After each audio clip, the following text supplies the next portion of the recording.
There's a line from the film The English Patient that rings true for our conversation today as we gather for prayers on this, the first Sunday in Lent. Today as well, we continue our reflection on prayer as seen through the lens of Lent. Here's the line from The English Patient. A man in a desert can hold absence in his cupped hands, knowing it is something that feeds him more than water. A man in a desert can hold absence in his cupped hands, knowing it is something that feeds him more than water. It's a powerful image. The Sunday's gospel reading from St. Mark's account is striking. We begin with a brief description of Jesus' baptism by John. Then the text says, "And the Spirit immediately drove Jesus into the wilderness, where he remained for 40 days. Remember that the phrase for 40 days is basically a literary device that means as long as it took. So Noah and his family in the Genesis text were in the ark for 40 days, as long as it took. The Israelites wandered in the desert for 40 years, as long as it took. When growth is called for in a particular story in the Bible, it takes time. It takes as long as it takes. The text says that Jesus was driven by the Spirit into the wilderness. So we can understand that to mean that Jesus' own awareness of his identity with God and as God, and yes, that sounds far too simplified, this inner awareness filled him with such an impulse or a desire to enter into an intentional time of discernment. He didn't bask there on the bank of the river, glistening in the glory of his baptism. There was deep spiritual work to do, and the wilderness is the holy environment where the deep work of the soul takes place, and it takes as long as it takes. The wilderness as a location seems designed to support this work of the soul because it's a space that strips away distraction. Things are laid bare in the wilderness. Things are uncovered. And it challenges us to face the reality of a situation. Things can truly be examined, and not only external things, of course, because the wilderness is a space where one's soul can be truly seen, where motivations are laid bare, fears and anxieties faced, hopes and the deep yearnings of the heart are sparked, visions are given in that crucible of the wilderness, and the soul is stretched. This, of course, is the deep work of prayer, to cultivate an awareness of God's presence in our lives, and to be aware as well of our desire and resistance in participating with that vision. Friends, in so many ways, this past year has been a wilderness for all of us in this sense. We were driven into a space and time by the circumstances we found ourselves in, and we were challenged as well to examine the motivations of our personal hearts and the collective dynamic of our culture. Jesus himself faced the consolations of the Spirit as well as the temptations of the devil in his wilderness adventure, and it turns out that following Jesus means that we share in this as well.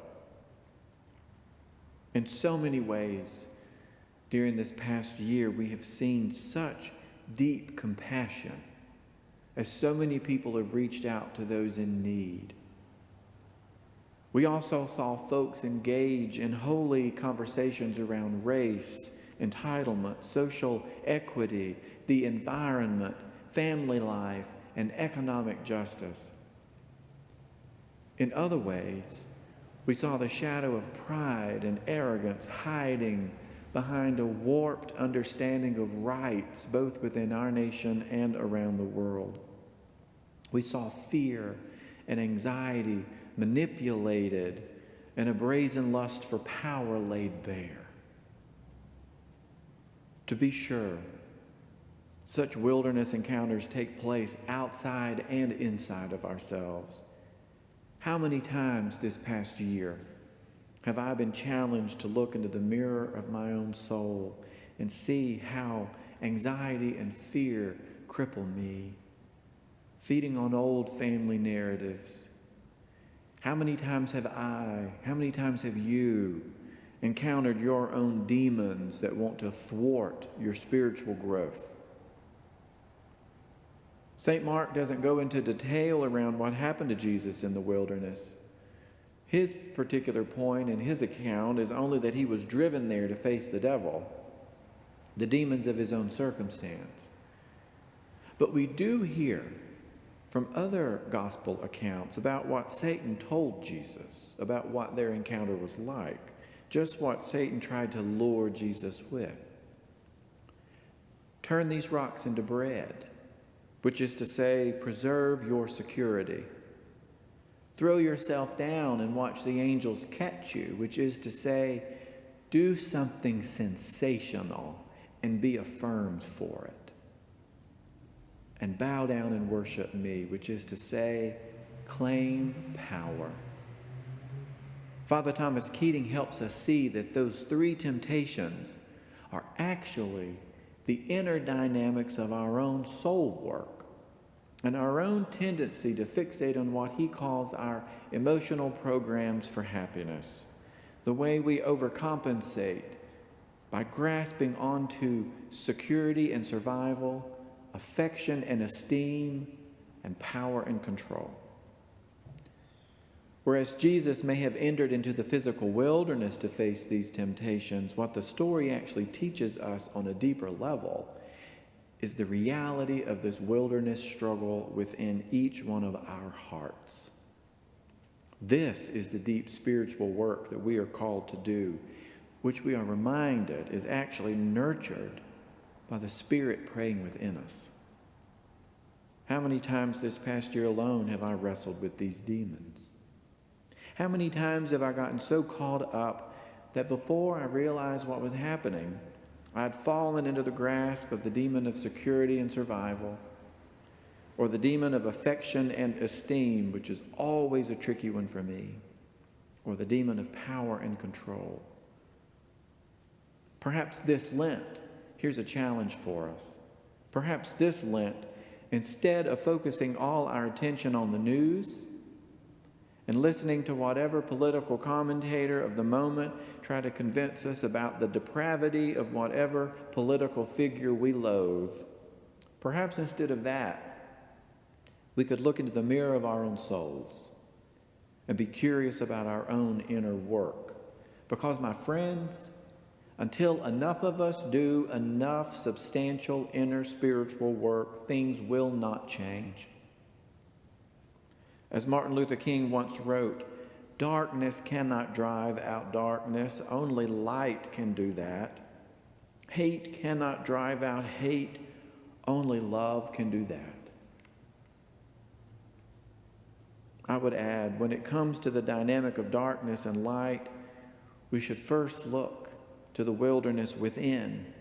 Otherwise, the darkness within will continue to warp any sincere effort we may have to change life for the better around us. I think that's true.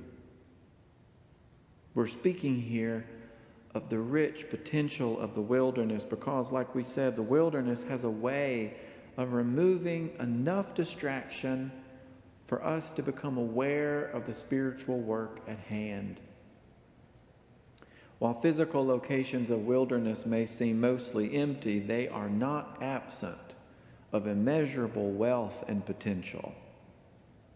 This is the truth that line from the English Patient is pointing to. When they say a man in a desert can hold absence in his cupped hands, knowing it is something that feeds him more than water. It is the potential and reality of spiritual growth that feeds us. the encounter we have with that reality that is bigger than we can ever imagine, yet lives within us. Yes, the work we encounter in these wilderness spaces is uncomfortable. Yes, many things like old habits or assumptions or rigid belief systems or customs or prejudices, so much is challenged or even shattered. Many comforting and predictable patterns of our lives may be shown to be illusions. We may feel less safe in some regard. We may not get the esteem we feel we deserve, and we may feel like we are losing control. As the wilderness lays bare our souls, we lose many distractions. And in these moments, our practice of prayer takes on a heightened intensity as we face the reality of God's burning presence, purifying us, in which we cannot control but are called to trust. In these wilderness space and times, so much is stripped away, but what we are left with